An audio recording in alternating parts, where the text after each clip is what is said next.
Welcome back to Boring History for Sleep, where the past is tucked in neatly, with just enough room for the knife to slip between the ribs. You didn't just exile him, you made sure every mile he walked away from you was paved with betrayal. If these stories have helped you drift off, thank you for helping this strange little channel grow. Consider liking, subscribing, or leaving a comment. Tell me where you're watching from, and what time the dreams usually take you. Tonight, you send the only man who could challenge you into years of cold, damp exile. Then welcome him home just in time to destroy him. Close your eyes. Hear my voice, steady in the stillness. Feel the warm weight of the blankets holding you down. Your breath moves slower. The fire crackles in the grate, each pop marking the passing seconds. The air is scented with beeswax and smoke. Somewhere in the dark, letters lie sealed in wax, each one a blade hidden in plain sight. Stone corridors stretch ahead, lit by torches.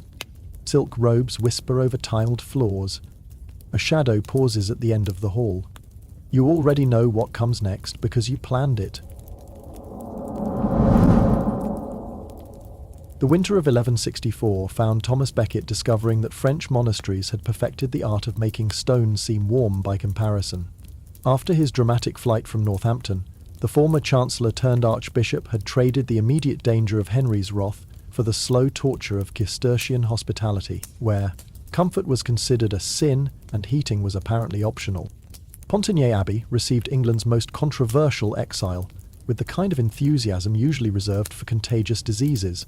The monks, who had taken vows of silence, suddenly found themselves hosting a man who seemed constitutionally incapable of shutting up. Thomas arrived with a small entourage of equally verbose clerks, transforming the peaceful monastery into what amounted to a medieval government in exile, complete with constant correspondence and the kind of righteous indignation that required frequent expression.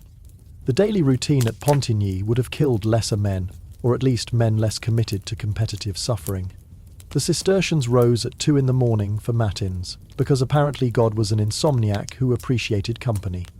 Thomas rose at 1:30 because if suffering was holy, then surplus suffering must be holier. The monks ate 1 meal a day of vegetables and coarse bread. Thomas ate half a meal of worse vegetables and coarser bread. It was sanctity through one-upmanship. His cell, and cell was the appropriate word, contained a plank bed that made his previous hair shirt seem luxurious, a single candle that provided light in the same way that hopes provide warmth, and enough drafts to qualify as natural air conditioning. Thomas added his own touches, a collection of canon law texts for light reading, writing materials for his endless correspondence, and an extra hair shirt for special occasions. But it was the correspondence that truly defined Thomas's exile. If medieval monasteries were meant to be places of quiet contemplation, Thomas turned Pontigny into a scriptorial factory. Letters flowed from his cell like water from a particularly vindictive spring. He wrote to the Pope with the frequency of a lovesick teenager, to fellow bishops with the authority of someone who'd forgotten he was in exile, and to Henry with the kind of restrained fury that suggested the restraints were barely holding. The letters themselves were masterpieces of ecclesiastical passive aggression. To Pope Alexander III, Thomas presented himself as a martyr for church liberty, persecuted by a tyrant who happened to be the same man Thomas had served devotedly for years. The irony was lost on Thomas, but not on the Pope, who received these missives with the weary resignation of someone who'd asked for rain and gotten a flood. His letters to English bishops were exercises in guilt distribution. Why hadn't they supported him more vocally? How could they serve a king who defied God's law? Did they not fear for their immortal souls? The bishops, reading these letters in the comfort of their English palaces, generally concluded that their souls were doing fine, and their palaces were definitely preferable to French monasteries. To Henry, Thomas wrote with the wounded dignity of a betrayed friend, conveniently forgetting that the betrayal had been somewhat mutual. These letters mixed personal hurt with theological threat in proportions that would have impressed a modern therapist. "Your Majesty will recall our friendship," they typically began, before proceeding to explain why that friendship was now endangering Henry's eternal salvation. The monks of Pontigny watched this epistolary campaign with growing alarm.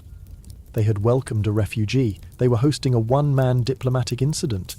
Every letter that left their monastery was another potential problem with secular authorities. The abbot, caught between Christian charity and institutional survival, began dropping hints that perhaps their guest might enjoy visiting other monasteries. Thomas, with the selective deafness of the truly committed, continued writing. Papal envoys began arriving at Pontigny with the regularity of seasonal complaints. They brought messages from Alexander III that managed to support Thomas in principle while suggesting moderation in practice. The Pope, dealing with his own problems, including an antipope backed by the Holy Roman Emperor, wanted the English crisis resolved without requiring actual papal intervention. His letters to Thomas were masterpieces of saying nothing decisively. But Thomas was beyond moderation. His exile had crystallized his sense of mission. He wasn't just defending Canterbury's privileges, or even the English Church's independence. He was defending God's law against secular tyranny. And if that defense required him to excommunicate half of England from a French monastery, so be it. The excommunications began flying in early 1165. The Bishop of London, who had supported Henry at Northampton, found himself spiritually severed from the Church. The Bishop of Salisbury, who had failed to support Thomas sufficiently, received similar treatment. Various royal officials discovered that their souls were now in bureaucratic limbo. Each excommunication was carefully crafted, legally justified, and dispatched with the kind of precision that suggested Thomas was enjoying this rather more than was strictly holy. The practical effects of these long-distance excommunications were debatable. Some recipients ignored them, reasoning that French monasteries had limited spiritual jurisdiction over England. Others panicked, seeking absolution through increasingly creative means. A few pointed out that an archbishop in exile might not technically have the authority to excommunicate anyone, but Thomas had canon law citations to prove otherwise. Meanwhile, his living conditions remained deliberately appalling. The Cistercian diet, already austere, was made worse by Thomas's determination to suffer more than necessary. He rejected wine for water, then rejected water for whatever liquid was least pleasant. His fasting exceeded even monastic requirements, reaching levels that concerned the infirmarian and impressed the other monks. He was competitive about everything, including starvation. The cold was perhaps the worst part. French winters had a penetrating quality that English winters, for all their dampness, couldn't match. Thomas's cell was positioned to catch maximum drafts and minimum sunlight. Ice formed on the inside of the walls. His ink froze regularly, requiring him to warm it with his hands before writing his daily quota of accusatory letters. The physical discomfort was intense, but Thomas wore it like another hair shirt, proof of his commitment to principles that required suffering to validate them. His health, never robust since adopting extreme asceticism, deteriorated steadily. He developed a catalogue of ailments that would have pensioned off a normal man: persistent coughs from the cold, digestive problems from the diet, joint pain from the sleeping arrangements, and headaches from either stress or sanctity. The monastery's infirmarian, used to treating monks who at least wanted to get better, found Thomas a challenging patient who seemed to view recovery as a form of backsliding. Yet somehow the correspondence continued. Thomas wrote through fever, through cold, through exhaustion. His letters became longer, more elaborate, more theologically dense. He was building a case not just against Henry, but against the entire concept of secular authority over spiritual matters. Each letter was a brick in a wall of argument that would either protect the church or crush its builder. The monks, meanwhile, had adapted to their unusual guest with the resignation of people who'd drawn the short straw in the lottery of Christian charity. They learned to work around his schedule, to ignore the constant coming and going of messengers, to pretend that having England's most wanted ecclesiastical fugitive in residence was perfectly normal. Some even developed a grudging respect for his commitment, though they would have preferred he commit to it somewhere else. By the end of 1165, patterns had been established that would define the years of exile. Thomas would suffer dramatically in French monasteries. He would write letters that achieved nothing but generated impressive amounts of vellum waste. He would excommunicate anyone who annoyed him sufficiently. Henry would rage in England, the Pope would equivocate in Rome, and everyone would wait for something to break the stalemate. The monastery bells that marked the hours at Pontigny had become the soundtrack to a very slow, very cold war. Each bell marked another office, another opportunity for prayer, another chance for Thomas to demonstrate his superior holiness. The monks attended because it was their calling. Thomas attended because it was his weapon. Every prayer was aimed at Henry, every psalm a reproach. every reading a reminder that God's law superseded royal will. As winter deepened, Thomas settled into his exile like a man settling into armour, uncomfortably but necessarily. The cold meals in cold monasteries were just the physical manifestation of a spiritual winter that showed no signs of thawing.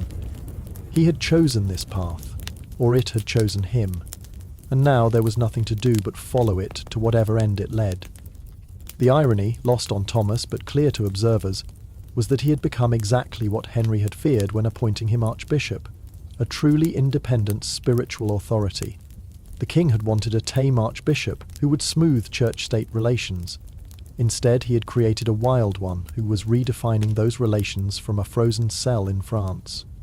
The transformation was complete, irreversible, and heading toward consequences that neither man could yet foresee.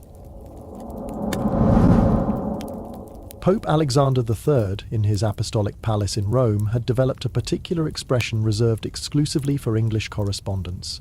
It was a combination of paternal concern, diplomatic calculation, and the barely suppressed desire to excommunicate everyone involved just to make them stop writing.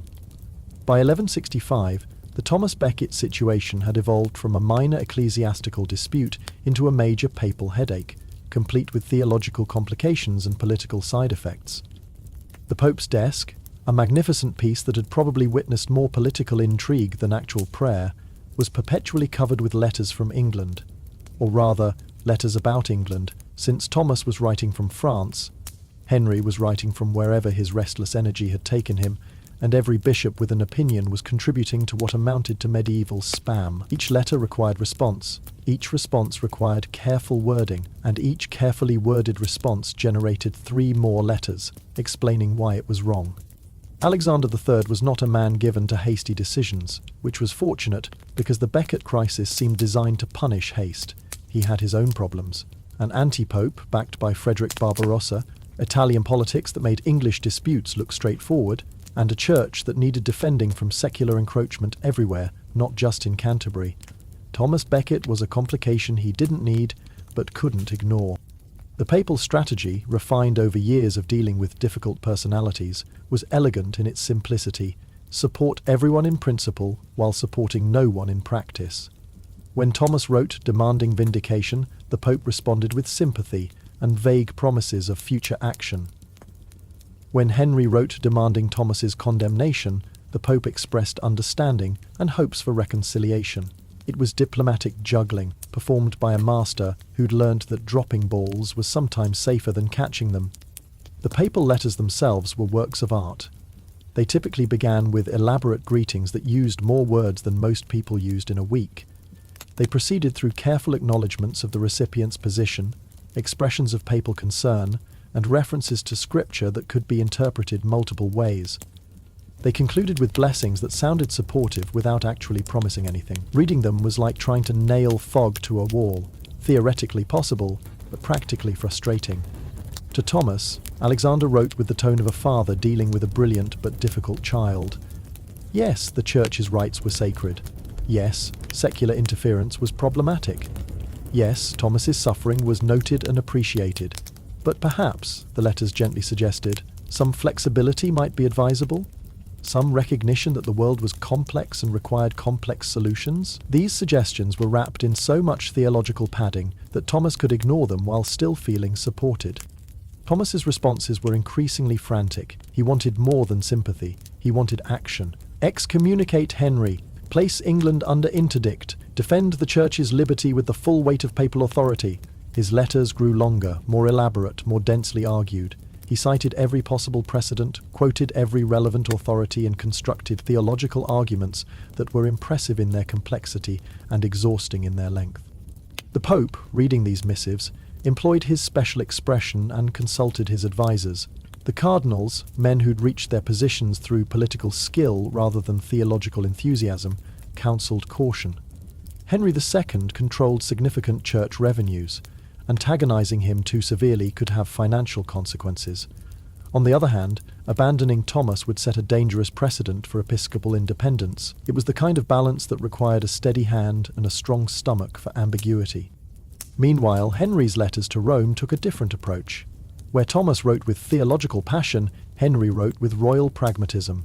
He wasn't attacking the church, his letters explained with wounded dignity. He was simply maintaining traditional customs. He wasn't persecuting Thomas. Thomas was persecuting himself with unnecessary rigidity.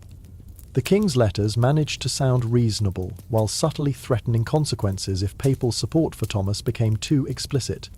The papal curia, that elaborate bureaucracy that made secular governments look efficient, processed these competing narratives with practiced cynicism. They'd seen this before. Secular rulers claiming ancient rights, bishops claiming divine ones, and everyone claiming to be the injured party. The trick was to keep everyone talking while preventing anyone from doing anything irreversible. Alexander's solution was to send legates. When in doubt, delegate. Papal legates were dispatched to England, to France, to wherever Thomas was currently making monasteries uncomfortable. These men, chosen for their diplomatic skills and strong constitutions, carried papal authority and papal instructions, which often contradicted each other. Their job was to make peace, or at least make everyone too confused to continue fighting. The legates found Thomas increasingly intransigent. His exile had hardened his positions into something resembling fossilized certainty. He would accept nothing less than complete vindication, the withdrawal of the constitutions of Clarendon, and public penance from Henry. The legates, men of the world who understood that complete victories were as rare as unicorns and considerably less useful, tried to explain the benefits of compromise. Thomas responded with canon law and righteous certainty. Henry proved equally difficult in different ways. He would seem to agree to compromises, then add conditions that negated them. He would promise reconciliation while taking actions that made it impossible. He had perfected the art of diplomatic obstruction, agreeing to everything in principle while preventing anything in practice. The legates found themselves shuttling between two immovable objects, carrying proposals that satisfied neither. The Pope, receiving reports from his exhausted legates, refined his expression of diplomatic suffering. He began issuing letters that were masterpieces of calculated ambiguity. Thomas was praised for his principles but urged toward flexibility. Henry was commended for his willingness to negotiate but reminded of spiritual obligations. Both were encouraged to remember Christian charity, as if the problem was insufficient memory rather than excessive stubbornness. By 1166, the papal position had solidified into formal neutrality. Alexander would not abandon Thomas, which would undermine episcopal authority everywhere, but neither would he fully support him, which would require taking actions with unpredictable consequences. Instead, he maintained a position of concerned inaction, supporting negotiations that went nowhere and proposing compromises that satisfied no one. The theological arguments became increasingly abstract as the conflict dragged on. Thomas wrote treatises on the nature of spiritual authority that would have impressed theology professors if they hadn't been so obviously aimed at one specific king. Henry's supporters responded with their own treatises on the harmony between secular and spiritual power, harmony that coincidentally required bishops to do what kings wanted. The Pope received both sets of arguments and filed them with the other theological disputes that would never be resolved. What frustrated Alexander most was that both men had valid points, obscured by invalid behaviour. Yes, the Church needed independence from secular control, but did that independence require excommunicating half the English nobility from a French monastery? Yes, kingdoms needed functional governments, but did functionality require reducing bishops to elaborate civil servants? The reasonable middle ground was obvious to everyone, except the participants. The papal bureaucracy developed its own rhythm around the English crisis. There were clerks who specialised in drafting letters to Thomas, developing formulas for expressing support without commitment. Others became expert in writing to Henry, balancing respect for royal dignity with reminders of spiritual obligations. The papal chancery probably had templates. Insert expression of concern here, add vague scriptural reference here, conclude with non-specific blessing here. As 1167 dawned, Alexander III made a decision that was remarkable for being an actual decision. He would continue not making decisions. The policy of strategic ambiguity would continue. Letters would flow, legates would travel, negotiations would fail, and the Pope would maintain his expression of patient suffering while waiting for something to break the deadlock. The genius of this approach was that it prevented catastrophe while permitting hope. As long as the Pope didn't definitively side with either party, both could maintain their positions while pretending progress was possible.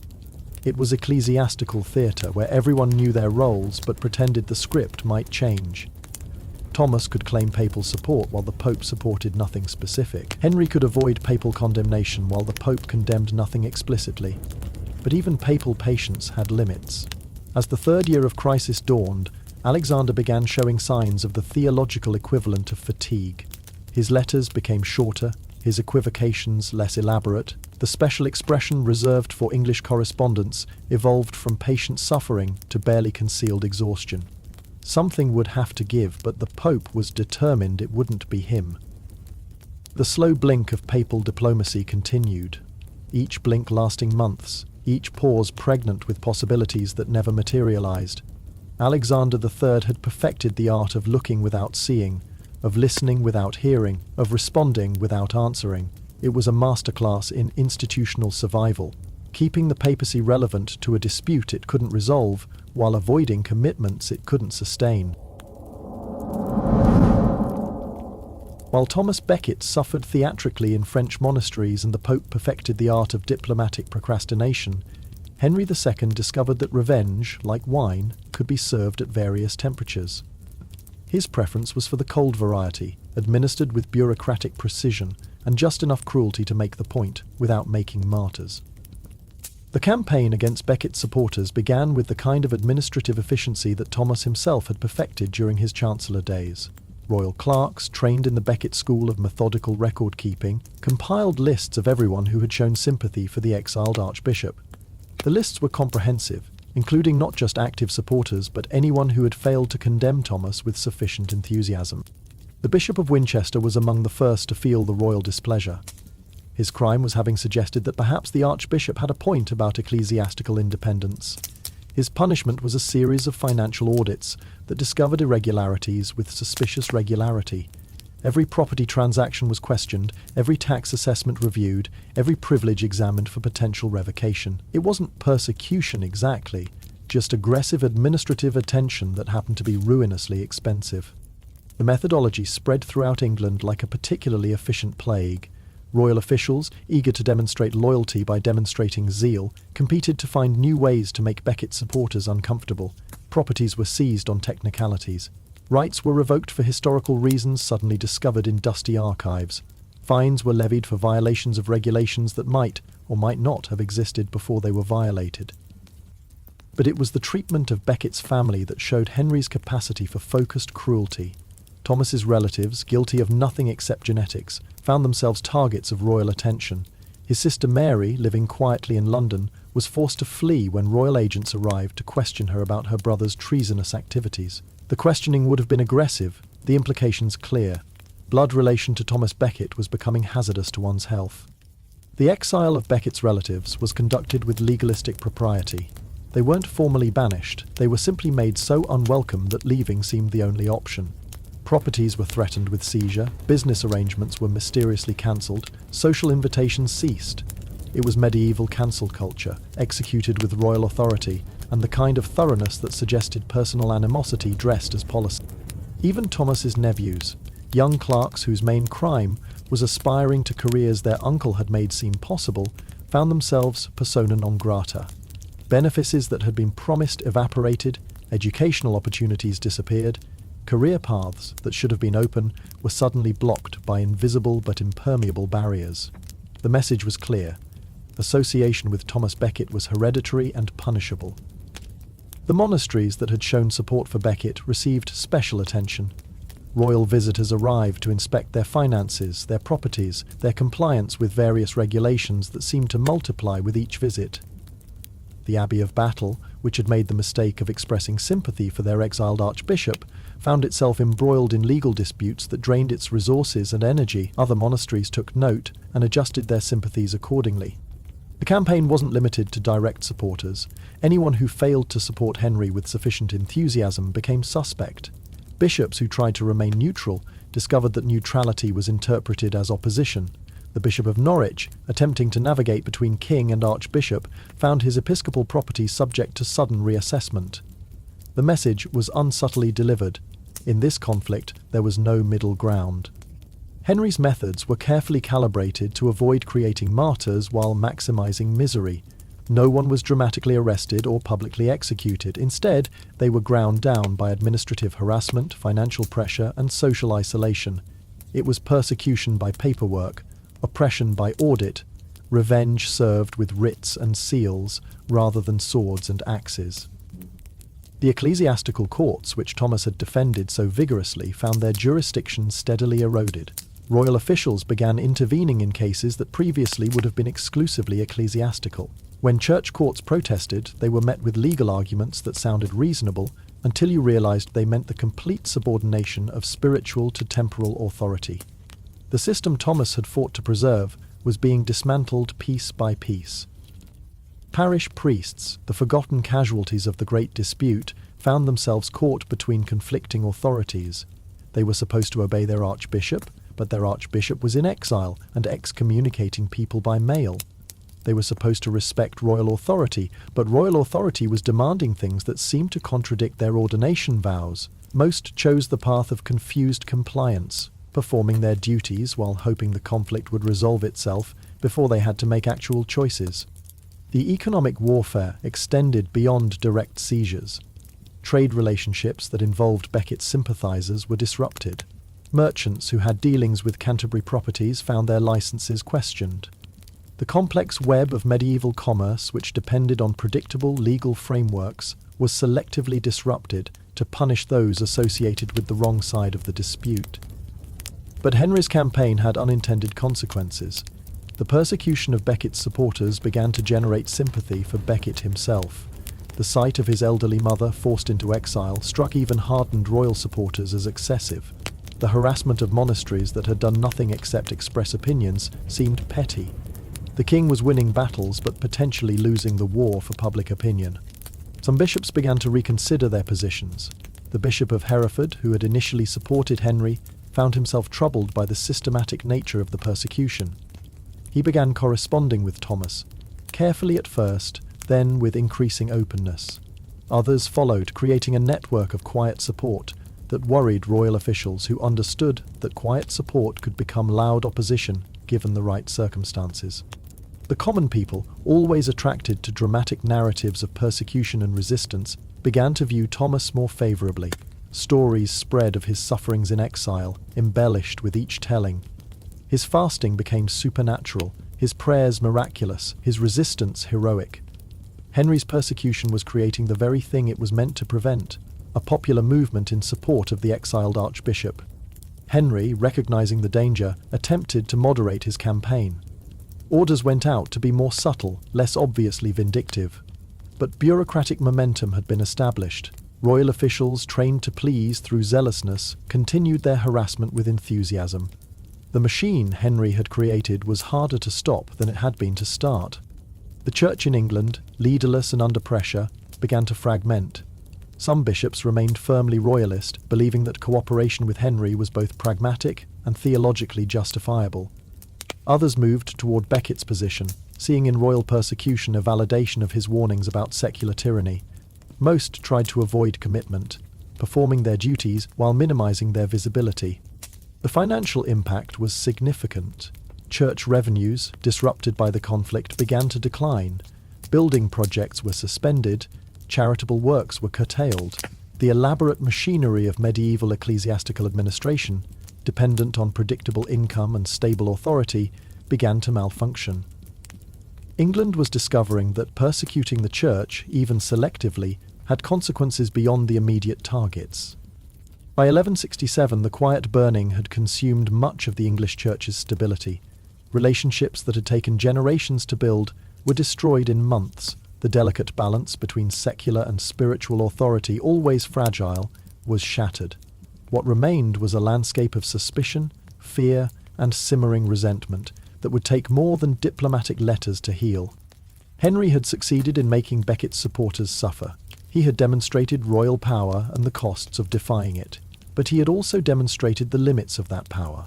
The church could be pressured but not broken, harassed but not eliminated, and somewhere in France, Thomas Becket was transforming from an annoying exile into a symbol of resistance, that would prove harder to defeat than the man himself.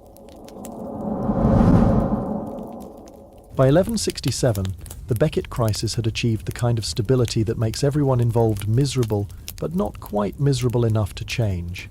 Henry continued to rule England with efficient brutality. Thomas continued to suffer in France with theatrical determination. The Pope continued to express concern without doing anything useful. It was diplomatic deadlock elevated to an art form, and like most art, it was more impressive than functional. The decision to attempt serious negotiations came from exhaustion rather than hope. 3 years of conflict had achieved nothing except mutual damage. Henry faced the prospect of permanent excommunication, which would provide his enemies with religious justification for rebellion. Thomas faced the prospect of permanent exile, which was comfortable enough in French monasteries, but lacked the satisfaction of actually running his archdiocese. Both men were trapped by positions they could no longer abandon without admitting defeat. The first diplomatic overture came through intermediaries so indirect they practically needed maps to find each other. The Bishop of Lisieux, a man gifted with the ability to speak without saying anything committal, suggested to Henry that perhaps some accommodation might be possible. Meanwhile, the Abbot of Citeaux hinted to Thomas that flexibility could be a virtue as well as a weakness. These hints were so subtle they barely qualified as communication, but in the fossilized world of the Becket dispute they counted as progress. The negotiations that followed were exercises in diplomatic choreography. Meetings were arranged in neutral locations, usually French towns, that had the misfortune of being conveniently located between wherever Henry was conquering and wherever Thomas was suffering. The participants approached these meetings with the enthusiasm of people attending their own funerals, knowing that failure was likely, but success might be worse. The first meeting at Montmirail in January 1169 set the pattern for all that followed. Henry arrived with an entourage that suggested military expedition rather than diplomatic mission. Thomas arrived with a smaller group, compensating for numbers with visible holliness. The two men who had once been friends circled each other like wrestlers who'd forgotten why they were fighting but couldn't remember how to stop. The negotiations themselves were tortuous. Every word required interpretation, every gesture analysis. When Henry spoke of ancient customs, Thomas heard tyrannical innovations. When Thomas spoke of church liberty, Henry heard episcopal anarchy. They were speaking the same language but different dialects, separated by more than the 3 years of bitter conflict. The papal legates, those professional optimists, tried to bridge the gap with proposals that sounded reasonable until examined closely. Perhaps Thomas could return to England with his authority intact if he agreed to observe the customs of the realm? But which customs? Defined by whom? With what exceptions? Each question spawned more questions, until the original proposal was buried under qualifications. Thomas's negotiating style was inflexibly principled. He would return to England, yes, but only with full restoration of his authority, the complete withdrawal of the constitutions of Clarendon, and public acknowledgement that he had been right all along. It was a negotiating position that left no room for negotiation, which rather defeated the purpose of having negotiations. Henry's approach was more flexible but equally frustrating. He would make concessions that sounded generous until the fine print revealed they conceded nothing. Thomas could return to Canterbury with honour, except for the bits about honour that mattered. The constitutions of Clarendon could be modified, except for the parts that couldn't. It was diplomatic sleight of hand, performed by someone who'd forgotten that the audience could see the tricks. The emotional undercurrent made everything worse. These weren't just king and archbishop, they were former friends who knew each other's weaknesses intimately. Every negotiation carried the weight of betrayed friendship. Henry couldn't forget that Thomas had been his chancellor, his companion, his trusted advisor who'd turned against him. Thomas couldn't forget that Henry had been his patron, his friend, his king who tried to subordinate God's church to royal will. The meetings multiplied with depressing regularity. Montmirail was followed by Montmartre, then by other French locations whose main qualification was beginning with Mont. Each meeting followed the same script: initial courtesy, escalating tension, fundamental disagreement, bitter departure. The papal legates began to look haggard, victims of diplomatic motion sickness from shuttling between irreconcilable positions. Sometimes progress seemed possible. At one meeting, Thomas actually knelt before Henry, a gesture of humility that shocked observers. But when Henry moved to embrace him, Thomas added, saving the honour of God and the rights of the Church, a qualification that turned submission into defiance. Henry's embrace turned into rejection, and another meeting ended in failure. The formula, saving the honour of God, became Thomas's diplomatic weapon. He would agree to almost anything with that reservation, which effectively meant he agreed to nothing. It was a perfect theological escape clause, since God's honour could require anything Thomas wanted it to require.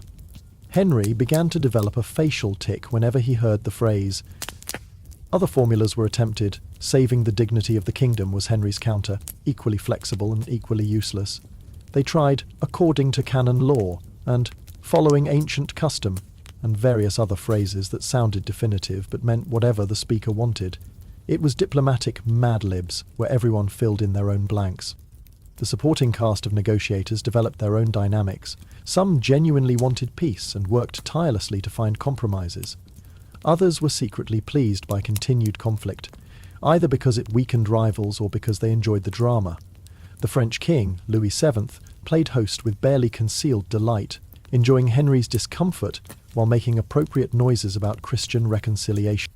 By 1169, even the pretense of progress was wearing thin. The meetings became more perfunctory, the positions more entrenched. Thomas had been in exile for 5 years, long enough for it to become normal rather than extraordinary. Henry had ruled without an Archbishop of Canterbury for the same period, proving it was possible, if not ideal. The crisis had become chronic rather than acute.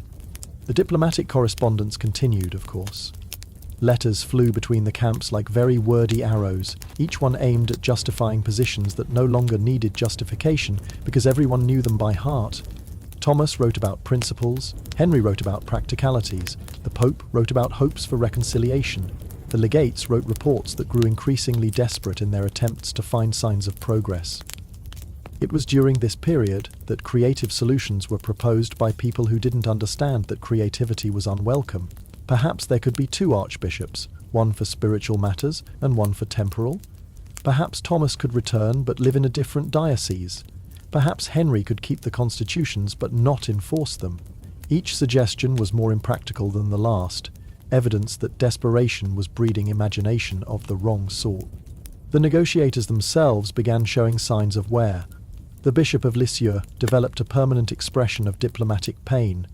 The papal legates requested reassignment to less frustrating conflicts, like the Crusades or dealing with the anti-pope. Even the messengers carrying proposals between camps began to look exhausted, worn down by the futility of their missions. As 1169 turned to 1170, something had to change. The situation was becoming embarrassing for everyone involved. Other European disputes were being resolved while England remained frozen in ecclesiastical conflict. The Pope was running out of ways to express concern without taking action. Henry needed a functioning Archbishop of Canterbury. Thomas needed to be more than a perpetual exile. The diplomats needed a success, any success, to justify their existence. The pressure for resolution was building from all sides, but resolution required something neither Henry nor Thomas had shown: the ability to accept less than total victory. The diplomats could arrange meetings, carry messages, and propose compromises, but they couldn't provide what was really needed: 2 men willing to bend before they broke. The meeting at Fréteval in July 1170 was arranged with all the spontaneity of a medieval cathedral, which is to say, none at all. After 6 years of conflict, countless failed negotiations, and enough papal letters to reforest a small country, both Henry and Thomas had reached the point where continuing the dispute required more energy than resolving it. They agreed to meet not because they wanted to, but because everyone else was exhausted by their refusal. The location was chosen for its complete lack of distinction. Fréteval was a field that aspired to be a place, situated between Tours and Chartres, in that part of France where even the geography seemed non-committal. It had no castle to suggest authority, no church to imply divine preference, no notable features except its convenient position between wherever Henry happened to be campaigning and wherever Thomas happened to be praying. It was neutral ground in the most literal sense, ground that was neutral about being ground. The preparations for the meeting revealed how far trust had eroded. Henry's advance team insisted on checking for potential ambush sites. as if Thomas might have developed military ambitions along with his spiritual ones. Thomas's people worried about symbolic implications. Would meeting in an open field suggest he was lowering himself? Would arriving first imply eagerness? Would arriving second suggest subordination? Medieval diplomacy required considering not just what was said, but how, where, when, and in what vestments it was said. On the appointed day, the two parties approached Fréteval like armies arranging for battle, except the weapons were words and the armour was diplomatic protocol. Henry arrived with his usual restless energy, slightly dampened by 6 years of frustration. He was 47 now, still vigorous but showing signs that constant motion and periodic rage were taking their toll. His entourage was carefully selected to project power without aggression, armed but not threateningly so, numerous but not overwhelmingly so. Thomas arrived with the kind of austere dignity that suggested suffering had become his fashion statement. 6 years of exile had transformed him from the magnificent chancellor into something more ethereal and considerably more annoying. His small party of clerics and monks was chosen to emphasize his spiritual authority and material poverty. He'd probably practiced his arrival, calculating the exact pace that suggested reluctant attendance at a necessary but distasteful event. The actual meeting was anticlimactic in the way that reality often disappoints expectations built by years of dramatic correspondence. There were no thunderous denouncements, no tearful reconciliations, no dramatic gestures. Instead, 2 middle-aged men stood in a French field, surrounded by attendants who were trying to look historically significant while standing in mud. The conversation, such as it was, carefully avoided everything that mattered. They didn't discuss the constitutions of Clarendon, that document that had started everything. They didn't debate church versus royal authority. They didn't rehash old grievances or assign blame for 6 years of destructive conflict. Instead, they talked around the edges of their dispute, like people probing a wound to see if it still hurt. It did. Henry, in a moment of what passed for conciliation, offered to restore Thomas to Canterbury with all his possessions and rights intact. It sounded generous until you noticed what wasn't said. No mention of the constitutions, no acknowledgement of wrongdoing, no guarantee that the same conflicts wouldn't immediately resume. It was restoration without resolution, like putting a bandage on an infection without removing the cause. Thomas's response was equally careful. He accepted the offer to return, but with unspoken reservations that everyone could hear despite their silence. He didn't demand the kiss of peace, that medieval gesture of reconciliation that would have implied genuine forgiveness. He didn't insist on public vindication. He simply accepted what was offered while radiating the kind of dignity that suggested he was doing Henry a favour by accepting. The absence of the kiss of peace was noted by everyone and would be analysed by chroniclers with the intensity of modern political commentators dissecting a press conference. In medieval terms, it was like ending a wedding without exchanging rings. Technically, the ceremony might be complete, but something essential was missing. Henry offered it half-heartedly. Thomas declined it gracefully. Both understood that kissing would have been a lie their lips couldn't tell. What they achieved at Fréteval was less reconciliation than exhausted ceasefire. They agreed to stop actively trying to destroy each other, which, after 6 years, counted as progress. Thomas would return to England. Henry would allow it. Beyond that, nothing was resolved. The fundamental issues remained untouched, like bombs whose fuses had been extinguished but not removed. The witnesses to this non-reconciliation dispersed, with the confused relief of people who'd expected drama and got an anticlimax. Some were disappointed by the lack of theatrical confrontation. Others were relieved that at least no one had excommunicated anyone or threatened invasion. Most were simply glad it was over, even if it hadn't really been defined, and over was more hope than certainty. In the days following Fréteval, both camps tried to interpret what had happened in ways that suggested victory. Henry's supporters emphasised that Thomas had accepted restoration without conditions, conveniently forgetting that no conditions had been offered. Thomas's supporters stressed that he had maintained his dignity and principles, glossing over the fact that maintaining principles was easier when they weren't tested. The practical arrangements for Thomas's return began immediately. After 6 years, there was much to organise. Properties had to be restored, supporters recalled from exile, administrative machinery restarted. It was like trying to reassemble a government from memory, complicated by the fact that some pieces were missing and others no longer fit. Thomas himself seemed changed by the meeting. The rigid certainty that had characterized his exile showed cracks. Perhaps he was simply tired. 6 years of righteous indignation was exhausting, especially when conducted from decreasing comfort and increasing irrelevance. Perhaps he recognized that returning to England required some flexibility, if only to navigate the Channel crossing. But there were ominous signs for those who looked closely. Thomas began gathering papal letters, specifically ones that authorized him to excommunicate those who had wronged the church during his absence. He was returning to England not as a penitent, but as an archbishop, armed with spiritual weapons. The ceasefire achieved at Fréteval was already showing signs of strain. Henry, for his part, seemed to think the matter settled. Thomas was coming home, normal service would resume, and the whole unfortunate episode could be forgotten. This optimism was either admirable or delusional, depending on your perspective. 6 years of conflict had created wounds that wouldn't heal simply because both parties had grown tired of inflicting them. This was a bad one. Death at Percy Pond, possibly the end of Navajo. Hopefully the processing of what hadn't worked could lead to different outcomes with a higher and delicate release. The French, who had hosted this extended drama, watched preparations for Thomas's departure with mixed feelings. On one hand, they were glad to be rid of a troublesome guest who'd turned their monasteries into centres of international conflict. On the other, they'd enjoyed having leverage over Henry and would miss the entertainment value of the ongoing dispute. As summer turned to autumn in 1170, the pieces were in motion for Thomas's return. Ships were arranged, escorts prepared, and prayers offered for a safe crossing. Everyone involved understood that this was not an ending, but a transition. The conflict between church and crown, between former friends turned bitter enemies, was entering a new phase.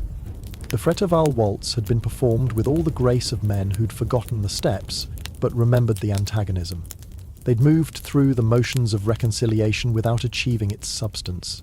They'd agreed to share the same kingdom again, without agreeing on who ruled what within it. It was a recipe for renewed conflict, and everyone knew it. But for the moment, in that field at Fréteval, they had achieved what 6 years of conflict couldn't, a mutual recognition that continuing was impossible. They hadn't solved their problems, but they'd agreed to stop letting those problems consume everything else. It wasn't peace, but it was the absence of active war. And after 6 years, that qualified as progress. Thomas Becket's preparations for his return to England in the autumn of 1170 had all the cheerful anticipation of a man packing for his own funeral. After 6 years of exile, he was finally going home, but the manner of his packing suggested he expected the homecoming to be brief and possibly terminal. Among his vestments and vessels, carefully wrapped in his travelling chests, were documents that would reignite the very conflicts his return was supposed to resolve. The papal letters were his prized possessions, more valuable than any relic or treasure. Alexander III, in a moment of either strategic brilliance or catastrophic misjudgment, had provided Thomas with authorization to excommunicate those who had wronged the church during his absence. These weren't vague general authorities, but specific weapons aimed at specific targets. Thomas packed them with the care of a medieval armourer, preparing instruments of war. His household, such as it remained after 6 years of exile, prepared with mixed emotions. Some were eager to return to England, to resume lives interrupted by their master's principles. Others, perhaps wiser, prepared with the resignation of men who sensed they were trading French discomfort for English danger. They packed efficiently but without enthusiasm, like people preparing for a journey they suspected was ill-advised. Thomas himself had changed physically during the exile. The magnificent chancellor who had once dazzled with his appearance was now gaunt, marked by years of deliberate austerity and involuntary poverty. His hair, once carefully styled, was now grey and thinning. His face bore the lines of someone who'd spent 6 years being professionally difficult. He looked, in short, like exactly what he was, a man who'd chosen principle over comfort and was still paying the price. The letters he wrote during these final weeks of exile had a valedictory quality. To the Pope he expressed gratitude for support that had been more theoretical than practical. To his supporters he promised justice for their sufferings. To his enemies he said nothing, which was somehow more ominous than threats. He was like a man writing his will, except the bequests were mostly warnings. Meanwhile, in England, preparations for his return were equally fraught. Henry had departed for Normandy, claiming urgent business but probably just wanting to be elsewhere when Thomas arrived. He left instructions that the archbishop should be received with honour, but the instructions were vague enough to allow interpretation. Honour, like beauty, was in the eye of the beholder, and different beholders had very different eyes. The bishops who had opposed Thomas were particularly nervous. They knew him well enough to understand that forgiveness wasn't among his enlarged collection of Christian virtues. Some attempted preemptive reconciliation, sending letters that mixed apology with self-justification. Others prepared their defences, legal and theological. A few simply hoped that 6 years might have mellowed their archbishop. They were about to be disappointed. The young King Henry, the king's son who'd been crowned in Thomas's absence by the Archbishop of York, represented a particular problem. The coronation had been a direct usurpation of Canterbury's traditional prerogative. In medieval terms, it was like redecorating someone's house while they were away. Technically possible, but socially catastrophic. Thomas had packed specific papal letters addressing this issue, and they weren't congratulatory. As November arrived with its usual collection of rain and regret, Thomas made his final preparations. He visited the shrines of French saints, possibly seeking protection, or possibly just saying goodbye to the only reliable companions of his exile. He distributed what little money remained to the poor, keeping only enough for the journey. He was returning to England as poor as he'd left it, though considerably more dangerous. The farewell from his French hosts was polite but relieved. The monasteries that had sheltered him were glad to see him go, though they expressed it in terms of joy at his restoration. The French king, Louis VII, provided escorts and expressions of support that stopped just short of actual assistance. Everyone wanted Thomas to leave, but nobody wanted to be blamed if something went wrong after he did. The journey to the coast was a procession of mixed signals. Common people gathered to see the famous archbishop, treating him like a combination of celebrity and saint.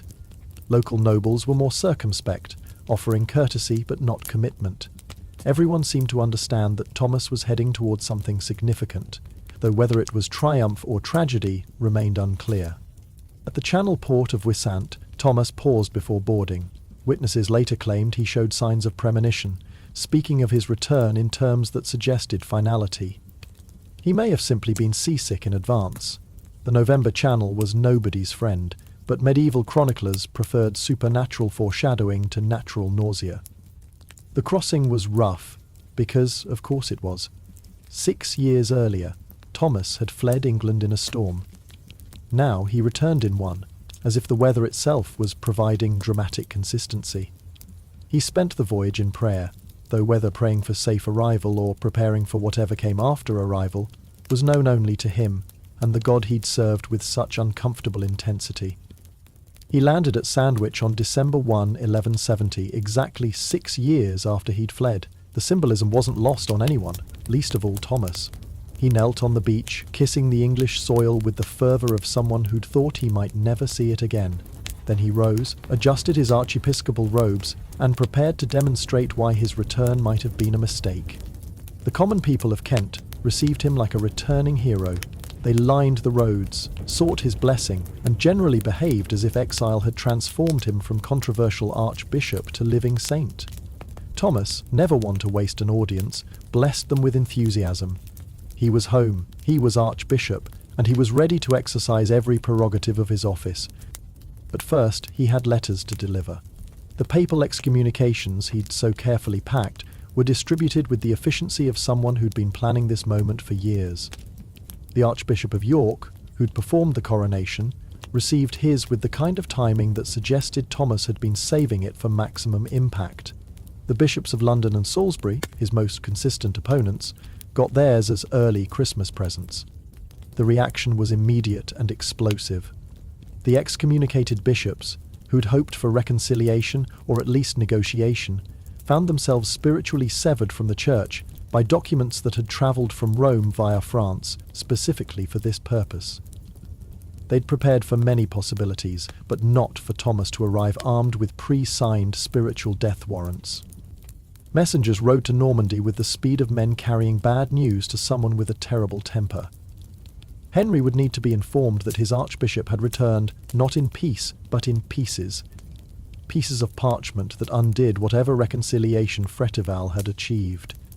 The careful non-agreement of July was destroyed by the calculated aggression of December. Thomas, meanwhile, continued toward Canterbury, as if he hadn't just declared ecclesiastical war on his opponents. He travelled slowly, accepting the acclaim of crowds, blessing the faithful, and generally behaving like someone who'd forgotten that actions had consequences. Or perhaps he remembered perfectly well and had decided consequences were what he wanted. The story slows now as December deepens and Thomas approaches his cathedral. He has been away 6 years, but it might have been 60 for all the change in him. The magnificent chancellor has become the implacable archbishop. The king's friend has become God's weapon. The exile has returned, but he's brought the conflict with him, concentrated and clarified by years of brooding. In these final weeks of 1170, as winter closes in and positions harden like the frozen ground, we can see the tragedy reaching its conclusion. Thomas has returned to England not to make peace, but to finish the war he started when he chose God over Henry. He carries papal authority like a sword, wielding excommunication with the precision of someone who'd once wielded secular power with equal skill. The bells of Canterbury Cathedral ring out for their returning archbishop, but they sound more like a knell than a welcome. Thomas Becket is home, his luggage unpacked, his letters delivered, his course set. He has chosen confrontation over compromise, principle over peace. In the gathering December darkness, with Christmas approaching and tempers rising, the stage is set for the final act of a drama that could only end one way.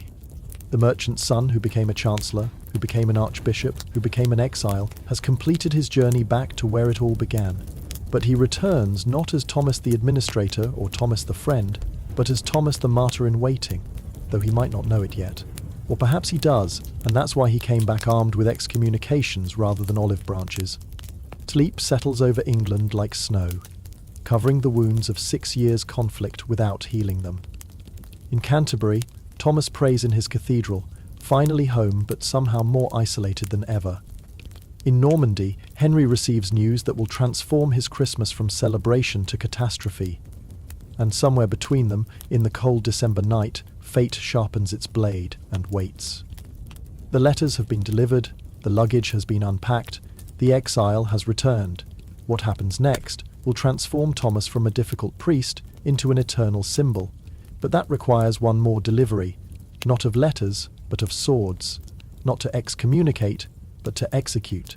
The story pauses here, in these last days before everything changes, when Thomas Becket was still alive enough to be insufferable rather than sanctified.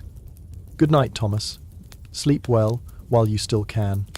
Tomorrow brings its own troubles, and December has 29 days, each one colder than the last. The homecoming is over, the reckoning is about to begin, and in the winter darkness of 1170, even the stones of Canterbury Cathedral seem to hold their breath, waiting for what everyone can sense but no one quite believes will actually happen. Good night. Thank you for listening, one last time. May your sleep be deep, your dreams quiet, and your mind at peace.